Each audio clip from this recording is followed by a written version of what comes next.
Sir हा जो gate आहे तुम्ही म्हणताय हा स्कल्पचर आहे, तर एक्झॅक्टली काय संकल्पना आणि किती टनांचा असेल हा दगड आहे, ह्या जवळपास 60 टन याचं वजन आहे. कि अनगिनत इच्छाओं का अमर्याद आकाश है, शक्ति और सामर्थ्य का तिनके जितना व्यास है, त्याग जीवन का मर्म है, जितना जल्दी जान लो वरना कभी न खत्म होगी ऐसी अनंत प्यास है. वा वा वा, तर क्या बात आहे. ह्या गोष्टी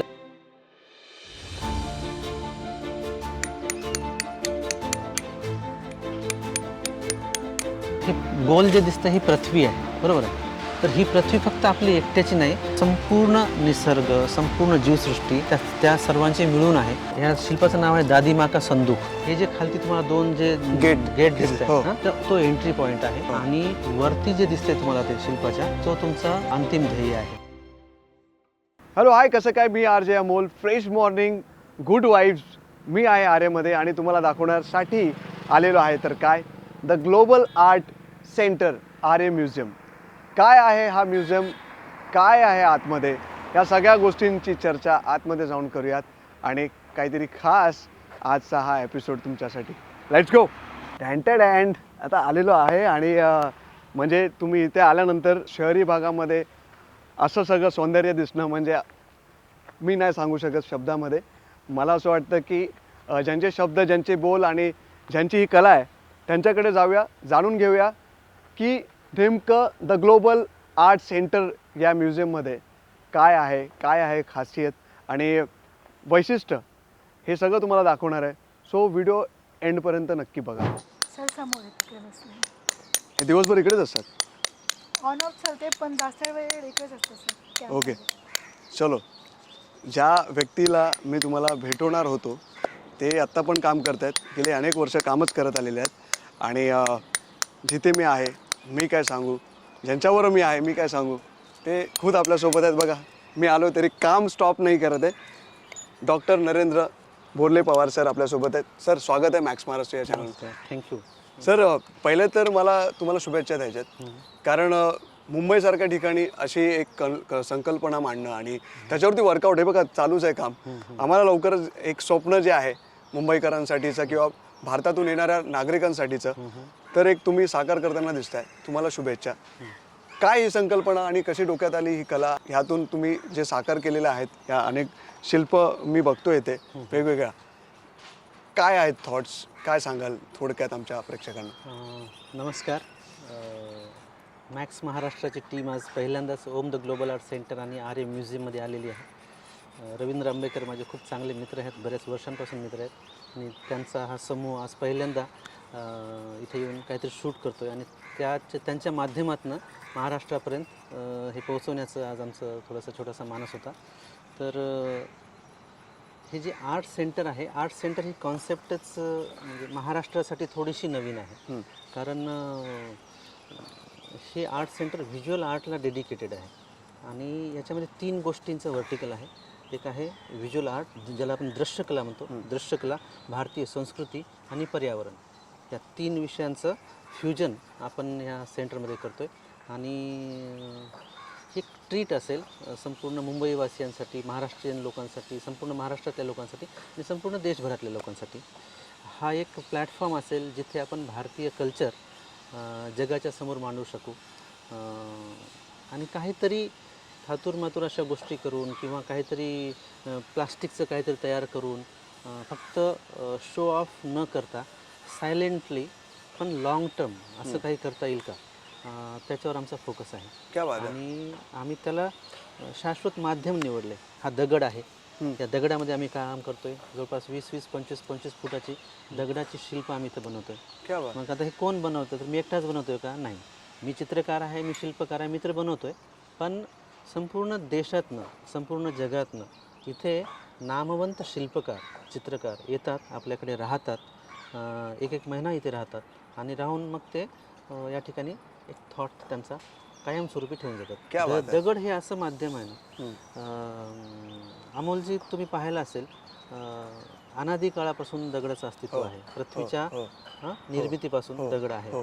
तुम्ही वेरूळ, अजिंठा पहा, मोठी मोठी आपल्या भारतातली मंदिरं पहा, मोठे मोठे जे काही मॉन्युमेंटल्स आहेत आपल्याकडचे, ते सगळे दगडामध्ये आहेत आणि ते पृथ्वीच्या अंतापर्यंत राहतील. बरोबर. तर मला असं वाटलं की आपण किती जरी कंटेम्पररी म्हणत असो तरी एक शाश्वत माध्यम घेऊन थोडंसं काम करावं. तर या कॅम्पसमध्ये तुम्हाला जी काही शिल्प दिसतील ती जास्तीत जास्त दगडाची आहेत, मेटलची आहेत आणि याच्यातून आपण भारतीय जी संस्कृती आहे, भारतीय जी कला आहे, दृश्यकला आहे, ती आपण मांडण्याचा प्रयत्न करतो. क्या बात आहे. तुम्ही फार म्हणजे एकतर आर्टिस्ट थॉट्स तुम्ही आम्हाला मांडलेत, एक कलाकार म्हणून तुम्ही तुमची कला तुम्ही जगता पण आणि तेवढे पॅशनेट सुद्धा. आम्ही इथे आल्यानंतर तुम्ही जेव्हा हे चालू होईल फ्युचरमध्ये तेव्हा तुम्हाला दिसेल की या ठिकाणी डॉक्टर नरेंद्रजींनी ज्या गोष्टी करून ठेवल्यात त्यांच्या थॉट्स होत्या, पण भारताला रिप्रेझेंट करावं, भारताच्या कलेला वाव मिळावा यासाठीचा तो प्रयत्न आहे, तुमचा पॅशन आहे, तो फॉलो करताय. आणि तुम्ही कशातून शिक्षण घेतलेलं आहे, काय कशी जर्नी होती डॉक्टर नरेंद्र? माझा जर्नी जर सांगता हे इथं आम्ही काय करतोय ते पण हो. सांगेल. हा जो इथला जो जर्नी आहे या जागेतला, आपण आत्ता जिथे बसलेलो आहोत त्या जागेला आरे कॉलनी म्हणतात. राईट. हा आरे कॉलनीचा शेवटचा मरोळ साईडचा भाग आहे आणि इथे आपण शासनाकडनं थोडीशी जागा भाड्याने घेतलेली आहे, लॉंग लीजवर घेतलेली आहे आणि तिथे हा एक सामाजिक प्रोजेक्ट आपण करतोय. इथे कसल्याही प्रकारचा कमर्शियल दृष्टिकोन ठेवून किंवा काहीतरी त्याच्यातनं गेन करता येईल का हा उद्देश न ठेवता समाजाला जे गिविंग बॅक असतं त्यांना एक आपण एका सर्टन याच्यानंतर आपण त्यांना ते दिलं पाहिजे. ज्या समाजातनं आपण घडलो, ज्या समाजामध्ये आपण जगलो, त्या समाजाला काहीतरी देऊन शेवटी जायचं असतं. हा भाव बऱ्याच दिवसांपासून माझ्यात होता, परंतु कोविडनंतर तो थोडा जास्ती बळावला. ॲग्रेसिव्ह झाला तुम्ही? ॲग्रेसिव्ह झालं थोडंसं की नाही, लाईफ हे अनसर्टन आहे आणि कोण कधी केव्हा जाईल काय सांगता येत नाही. तर मग मी हे सर्व काम माझ्या वयाच्या 55 नंतर सुरुवात करणार होतो. 55 वर्षाचं वय झाल्यानंतर मग आपण सामाजिक कामासाठी स्वतःला झोकून द्यावं असं माझं एक मानस होता. पण मध्येच कोविड आला आणि कोविड आला तेव्हा मी जवळपास 43 वर्षांचा होतो. तर 55 आणि 43 याच्यामध्ये जवळपास अजून 12 वर्षाचं अंतर होतं. 12 वर्षांतर सुरू करण्यासाठी ती एनर्जी राहील नाही राहील तोपर्यंत जगूच का नाही जगू आपण, ह्या सगळ्या गोष्टी मनात यायला लागल्या आणि वाटलं की नाही चरितार्थ तर चालू राहील, परंतु जो मनात स्वप्न आहे ते जर स्वप्न पूर्ण न करता आपण हे जग सोडून गेलो तर स्वतःला माफ नाही करता येणार. आणि मग हा जर्नी सुरू झाला. मग आता संपूर्ण भारतामध्ये असंख्य विषय आहेत ज्याच्यावरती आपण काम केलं पाहिजे, पण प्रत्येकाचे काही लिमिटेशन असतात. तर मी चित्रकार आहे, शिल्पकार आहे, थोडंफार लिखाण करतो. तर मला वाटलं की माझ्या क्षेत्राशी रिलेटेड तेवढं तरी मी केलं पाहिजे आणि मग व्हिज्युअल आर्टला डेडिकेटेड हा प्रोजेक्ट आपण करायचं ठरवलं. मागच्या 3 वर्षापासून आम्ही इथं काम करतो. अजून आम्ही लोकांना आतमध्ये घ्यायला सुरुवात नाही केली आहे, कारण काम करताना ते अडथळे भरपूर येत होते. तर आता नजदीकच्या काळामध्येच याचं ओपनिंग होईल.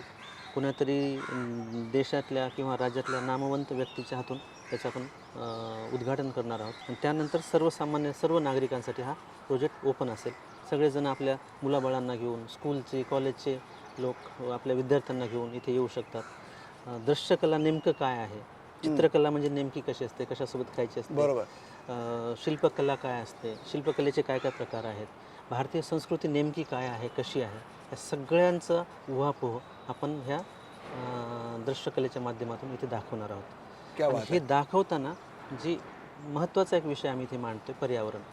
कारण आरे आणि पर्यावरण हे वेगवेगळे करू शकत नाही आपण.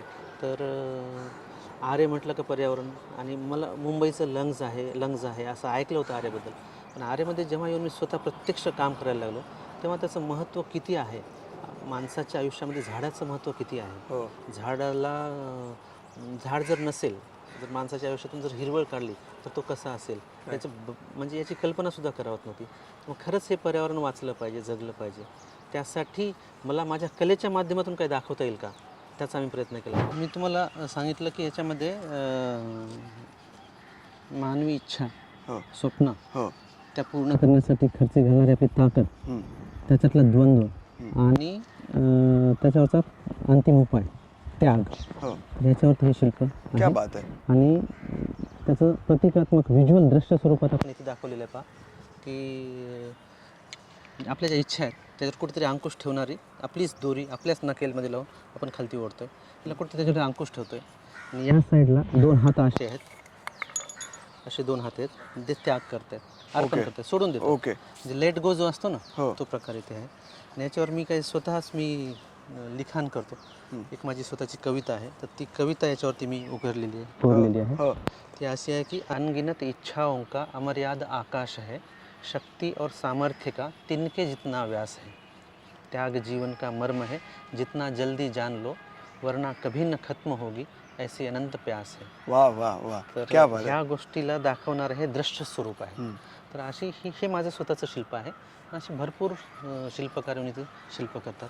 त्यापैकी तुम्हाला मी काय दाखवतो आता. चलो, तर हे काय आहे म्हणजे कसं कसलं आता शिल्प आहे? मगाशी तुम्हाला मी हे शिल्प हो, दाखवलं, हो, बरोबर हो. आहे. तसं हे दुसरं शिल्प आहे. ही पण ओके. माझीच एक सिरीज आहे. ओके. सिरीजचं हे आहे हे मेल्टिंग ऑर्गन्स आहेत. ओके. मी जसं तुम्हाला सांगितलं की जवळपास 16-17 वर्ष मी मेडिकल फील्डमध्ये काम केलेलं आहे. तर तिथे खूप छोट्या छोट्या ज्या ह्युमन इमोशन्स आहेत त्या माझ्या आतमध्ये साठवल्या गेल्या. हां. आणि त्याच्यावरती आता हे दगडामध्ये काम होतं आहे. ही जी सिरीज आहे ही देण्यावरती आहे. या जगामध्ये आपण जेव्हा जन्माला देणं येतो आणि लागतं जातो, आपल्याला, हो. तर आपण ह्या समाजाचं काहीतरी देणं लागतो. राईट. आणि ते काय द्यायचं, कसं द्यायचं, काय द्यायचं, कुणीही देऊ शकतं असं नेमकं काय आहे. हो. तर ऑर्गन्स असे आहेत जे अमूल्य आहेत, राईट. जे आपण फॅक्टरीमध्ये निर्माण करू शकत नाही, बरोबर आहे, परंतु आपण ते देऊ शकतो आणि प्रत्येकाकडे आहेत, बरोबर आहे. आणि जिवंत असताना कुणालाही द्यायचं नाही आहे. जर समजा यदाकदाचित काही दुर्दैवानं मृत्यू झाला हां, तर आपण ते लोकांना देऊ शकतो. तर त्याच्यावरती ही सिरीज आहे. या सिरीजचं नाव आहे मेल्टिंग ऑर्गन्स. हे जे आपण पाहत आहे हे लंग्स आहे.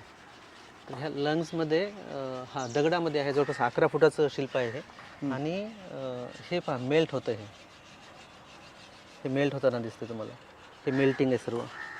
तर याच्यामधनं असं म्हणजे डिपिक्ट करतोय आपण की हे जे मेल्टिंग चालू आहे ना, हे आता आपण दोघेजण बोलतोय, Right. बरोबर आहे. ह्या क्षणाला सुद्धा आपण दोघेजण we are returning to the soil. Right. Right. आपण मातीच्या दिशेने आपला प्रवास सुरू आहे. राईट. जन्म झाल्यापासून ते मृत्यूपर्यंत हो. आपला प्रवास मातीच्या दिशेने चालू आहे, हो. बरोबर हो. आहे.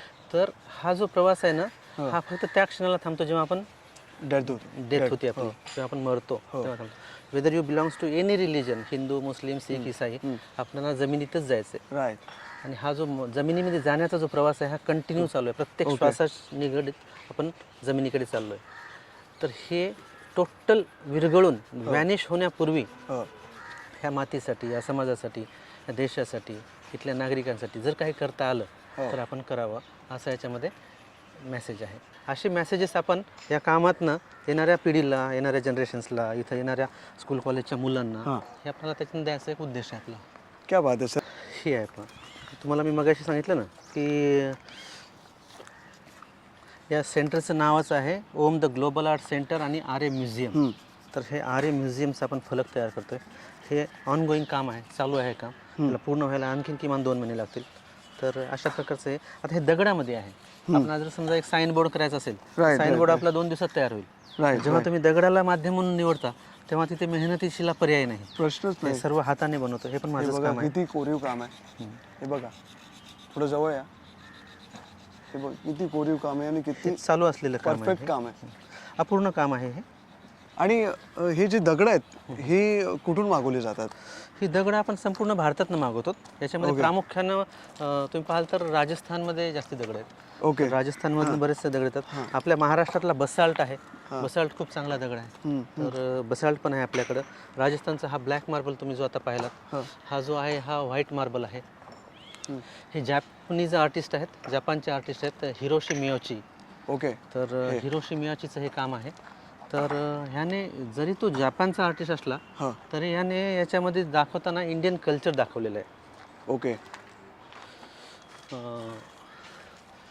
हा जो हे जे 2 तुम्हाला वर्टिकल्स दिसत आहेत, पिरामिड आहे. पिरामिडचे वर्टिकल्स जे दिसत आहेत ते भारतीय कल्चरमधली निगेटिव्ह आणि पॉझिटिव्ह एनर्जी दाखवणारे आहेत. ओके. तर ह्या माणसाचं म्हणणं असं आहे की भारतीय कल्चरमध्ये आपण एकमेकांच्या पाया पडतो, वडीलधाऱ्या माणसांच्या आपण पाया पडतो. तर पाया का पडतो त्याच्यावर हे शिल्प केलेले त्याने. तर पाया पडण्यामागे मला फक्त एकच आजपर्यंत हा माहिती होता की पाया पडल्यामुळं आपण समोरच्या माणसाला ग्रॅटिट्यूड किंवा रिस्पेक्ट व्यक्त करतो. पण त्याच्या मागे आणखीन एक सायंटिफिक रिझन आहे. असं मला एका जॅपनीज आर्टिस्टकडनं कळलं पहिल्यांदा. त्यांनी जेव्हा हे शिल्प तयार केले आल्यानंतर, हिरोशी मियाशी नाव आहे त्यांचं, तर त्यांनी सांगितलं की तुम्ही जेव्हा इंडियन लोक एकमेकांच्या पाया पडता, तेव्हा आपण जेव्हा असं पूर्ण खालती वागतो आणि त्या समोरच्या व्यक्तीच्या पायाला असे दोन्ही हात लावतो आपण, तर तेव्हा ह्या आपली जी वाकल्यामुळं ही आपली सगळी निगेटिव्ह एनर्जी आहे ती खालती जाते, जमिनीकडे जाते. आणि तो जो समोरचा माणूस आहे ज्याच्या आपण पाया पडतोय, तो माणूस जेव्हा वाकून तुम्हाला असं आशीर्वाद देतो, तेव्हा त्याच्या आत्तापर्यंत त्याने आयुष्यात जी काही एनर्जी कमवलेली आहे, जे काही नॉलेज मिळवलेलं आहे, ते सगळं तुम्हाला मिळतं. तर तुमची निगेटिव्ह एनर्जी खालती जाणं आणि समोरच्या व्यक्तीचा पॉझिटिव्ह ऑरा, पॉझिटिव्ह एनर्जी, त्याचं नॉलेज, त्याचे आशीर्वाद तुम्हाला मिळणं, तर हा पॉझिटिव्ह एनर्जी तुमच्याकडे हे होते.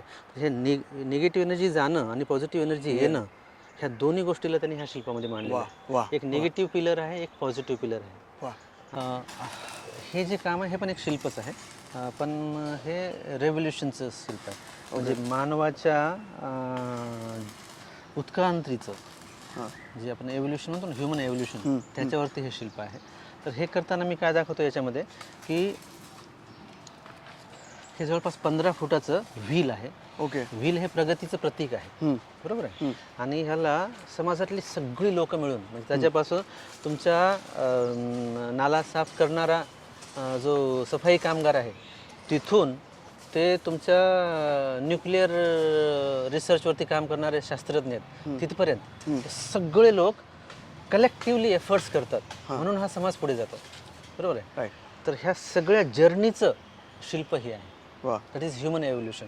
तर याच्यामध्ये मी हे जे आपले 6 पाकळ्या आहेत याच्या, तर याच्यामध्ये मी या साईडने 6 आणि मागच्या साईडने 6 अशा 12 बलुतीदारांची हत्यारं मी याच्यावर लावतोय.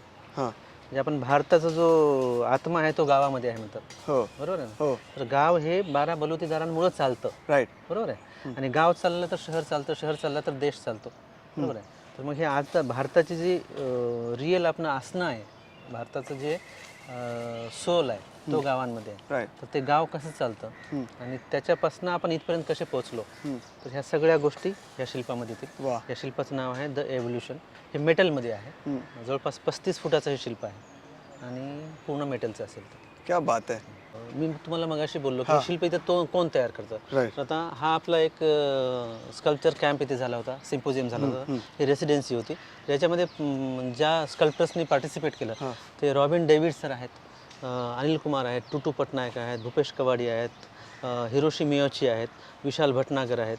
तर हे जे लोक आहेत ना, हे भारतातले टॉपचे स्कल्प्टर्स आहेत. तर ह्या लोकांनी इथे येऊन राहून केलेली कामं आहेत ही. आणि ह्या कार्यक्रमासाठी प्रमुख पाहुणे म्हणून आशिष शेलार साहेब आले होते. आपण ओम द ग्लोबल आर्ट सेंटर आणि आर्य म्युझियमच्या माध्यमातून दरवर्षी एक अवॉर्ड देणार आहोत. तर 2025चा पहिला जो अवॉर्ड आहे ओम रत्न म्हणून, ओम रत्न 2025 आपण अरुण योगीराज यांना दिला. अरुण योगीराज हे भारतातले खूप मोठे स्कल्प्टर आहेत. तुम्हाला माहिती असेल अयोध्येतलं श्रीराम प्रभूंचं जे मंदिर झालेलं आहे, त्या श्रीरामांच्या मंदिरातील जी रामलल्लाची मूर्ती आहे ती अरुणजींनी बनवलेली आहे. अरुणजी माझे चांगले मित्र आहेत आणि त्यांचं कितीतरी पिढ्यांचं डेडिकेशन आहे या फील्डसाठी, आमच्या व्हिज्युअल आर्टसाठी.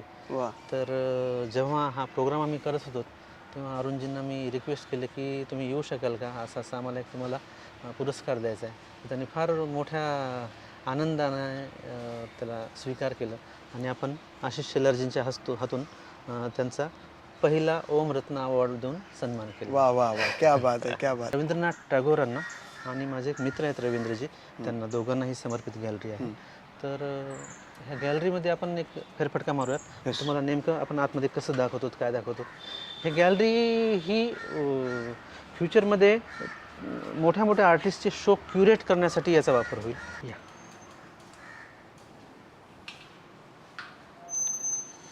ही आपली आर्ट गॅलरी आहे.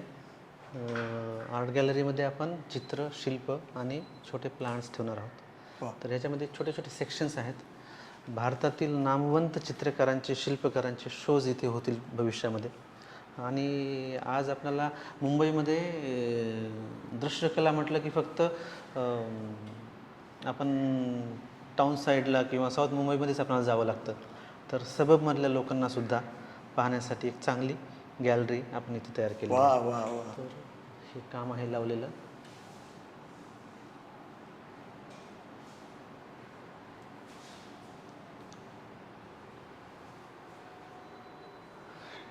क्या बात आहे. ही जी मगाशी तुम्हाला सांगितली मी मेल्टिंग ऑर्गनची सिरीज आहे, ही मेटलचं काम आहे. सर याबद्दल थोडं सांगाल? सुरेंद्र चावरे म्हणून चित्रकार आहेत, हो. त्यांचं हे काम आहे. सुरेंद्र माझे खूप चांगले मित्र आहेत. आमचा 30 वर्षाचा जर्नी सोबतचा आहे. या गॅलरीमध्ये तुम्हाला जवळपास अर्धे चित्र सुरेंद्रचीच पाहायला मिळतील. ओके. तर सुरेंद्र खूप मोठा कलावंत आहे आणि त्याचं हे acrylic on canvas acrylic on paper असं चित्र आहे. तर तुम्ही फ्युचरमध्ये ही गॅलरी प्लस तुम्हाला ह्या ठिकाणी आल्यानंतर तुम्हाला कळेलच, पण थोडा विलंब लागणार आहे याला, पण जेव्हा होईल तेव्हा तुम्हाला इथे येण्याचा जो आनंद असेल तो मला वाटतं जगात कुठेही फिरा, पण मुंबईमधलं हे ठिकाण एकमेव ठिकाण असेल जेव्हा येऊन तुम्ही स्वतःला भाग्यवान समजालच.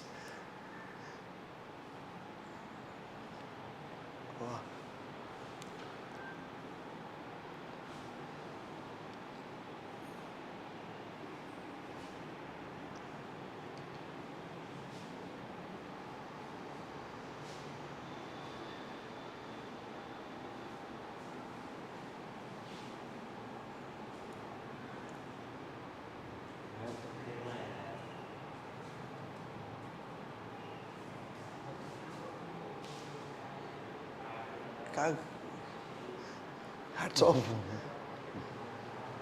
इट्स अ ड्रीम ना. स्वप्न, हे स्वप्न होतं. स्वप्न जगताय, बस स्वप्न जगताना मजा येते. अरे हां, मी तुम्हाला मगाशी बोललो ना की मागच्या 3 वर्षापासून एकही दिवस मी स्वतःच्या घरी गेलेलो नाही आहे. राईट. जरी गेलो असेल तर घरी थांबलेलो नाही आहे, रात्री राहिलेलो नाही आहे. तर तेवढ्या जवळच्या गोष्टीचा त्याग जेव्हा आपण करतो तेव्हा तुम्हाला काहीतरी त्याच लेवलचं तुमच्यासमोर ध्येय पण पाहिजे ना. बरोबर. तर हे खरंच खूप चांगलं आणि मोठं ध्येय आहे, म्हणून त्याच्यावर काम करायला पण मजा येते. आणि जे आपण सॅक्रिफाईस वगैरे म्हणतो किंवा करतो त्याचं काही फार असं हे पण वाटत नाही. खूप मोठा संयम, धैर्य आणि आत्मविश्वास आणि स्वप्नाने रंगवलेलं हे चित्र आज डोळ्यासमोर बघताना खरंच आनंद होतोय तुम्हाला. पण आम्ही जेव्हा बघतो तुम्ही रंगवलेलं स्वप्न, जेव्हा आम्ही ते बघतो तसं वाटतं या स्वप्नात डुबत राहू. आणि कसं आहे, प्रत्येकाला पहा, व्हिज्युअल आर्ट हे एक असं माध्यम आहे ना की ते प्रत्येकाला आवडतं. तुम्ही लहानपणापासून आपली जी सुरुवात होते ना शिकण्याची म्हणा कशाची पण, ती चित्रांपासूनच होते. रोहन कुंभार म्हणून शिल्पकार आहेत, आपल्या सांगलीचे आहेत. ते सध्याला कॅम्पसमध्ये आहेत. त्यांनी तयार केलेलं शिल्प आहे. हा जो जिवंतपणा आहे या शिल्पाचं नाव रहीम चाचा असं काही. रहीम चाचा. तर हा एक रहीम चाचा द वॉइस मॅन असं त्याचं नाव आहे. गावातला एक माणूस आहे जो असं चौपालवरती बसलेला असतो आणि तो सामान्य माणूस आहे. तो काय सरपंच नाही, तो काय पाटील नाही, काहीच नाही, पण तो खूप हुशार आहे. आणि गावात ज्यांची काही तंटी वगैरे होतात ना तर तिथल्या तिथे मिटवून त्यांना काहीतरी समाधान देऊन तो घरी पाठवतो. असं त्याचं कॅरेक्टर आहे. रिअल कॅरेक्टर आहे. रिअल कॅरेक्टर आहे. तर तो रोहन त्याच गावचा असल्यामुळे त्यांनी त्या चाचाचं शिल्प तयार केलेलं आहे. पण ते त्याला जो जिवंतपणा आलाय, तुम्ही खरंच व्हिज्युअल मीडिया जे तुम्ही म्हणताय व्हिज्युअलायझेशन, हे अप्रतिम आहे. ही काय चक्की आहे? हां, ही जे आहेत ना जात्याच्या माध्यमातून या आर्टिस्टचं नाव आहे मौक्तिक काटे. आपला महाराष्ट्रीयन आर्टिस्ट आहे, नागपूरचे आहेत. मौक्तिक त्यांच्या कामातून फूड अडल्ट्रेशनवरती भाष्य करतात. आपण आपलं कल्चर सोडत चाललो आहे, आपण आपली संस्कृती सोडत चाललो आहे आणि त्याच्यामुळं काय काय दुष्परिणाम होतात आपल्या आयुष्यावरती, आपल्या हेल्थवरती विशेषतः, त्याच्यावरती मौक्तिक भाष्य करतात. तर ह्यातनं त्यांनी आपलं ग्रामीण जीवन कसं होतं, आजूबाजूला ही आपली शेती असायची, आपण विहिरीतनं पाणी शेंदून घ्यायचो, बरोबर आहे हां, आणि हे जीवन जगायचो आपण, बरोबर आहे. आता इथं जर तुम्ही पाहाल तर हे पहा, हे आपलं झोपडीसारखं घर असायचं, बरोबर. हे केळीचं पानावर आपण जेवण करायचो. आपल्या आजूबाजूचा परिसर सगळा असा केळीच्या पानासारखा हिरवळीचा असायचा. घरामध्ये एखादं तरी झाड असायचं. बरोबर आहे. आणि ही आपली जीवनशैली होती, भारतीय जीवनशैली जी होती ती ही होती आपली. ती आता सगळी सोडून दिली आणि आपण एका अशा छोट्याशा 1 BHK 2 BHK मध्ये असं बंदिस्त ठिकाणी काडीपेटीत राहिल्यासारखं तसं राहतो आपण. तर त्याच्यामुळं सगळ्या आजारांचं मूळ जे आहे ते इथं आहे म्हणतो. हे जे आपलं कल्चर होतं, आपलं जे राहणं होतं, आपलं जे जगणं होतं, आपलं जे खाणंपिणं होतं तेच आपण सोडून दिलं. आणि आज आपण म्हणतो की अरे माझे वडील तर तंबाखूला हात पण नाही लावायचे, त्यांनी कधी अल्कोहोल कन्झ्युम पण नाही केलं, त्यांना कॅन्सर कसा झाला. तर कॅन्सर होण्यासाठी किंवा तुम्हाला आजारी पडण्यासाठी आज वेगळ्या व्यसनाची गरजच उरली नाही आहे. राईट. तुमच्या अन्नातूनच तुम्हाला इतके विष मिळत आहेत हां का तुम्हाला सगळ्या प्रकारचे आजार फक्त तुमच्या जेवणात होऊ शकतात. राईट. तुम्ही हे व्हिज्युअल माध्यमातून जेव्हा एखादा आर्टिस्ट बोलतो ना तेव्हा तो खूप विचार करून काम करतो. हे पहा, ह्या दगडावर काम करण्यासाठी ना त्याला किमान 1 महिना काम करावं होतं. मग निरर्थक गोष्टीवर तो स्वतःचा 1 महिना वाया घालवेल का? नाही ना. तर ह्या माध्यमातनं खूप मोठं भाष्य जे समाज परिवर्तन करू शकतं असं भाष्य ह्या चित्रांच्या शिल्पांच्या माध्यमातून आमचे व्हिज्युअल आर्टिस्ट करतात. आणि ते समाजाला दाखवण्यासाठी हे सेंटर आहे.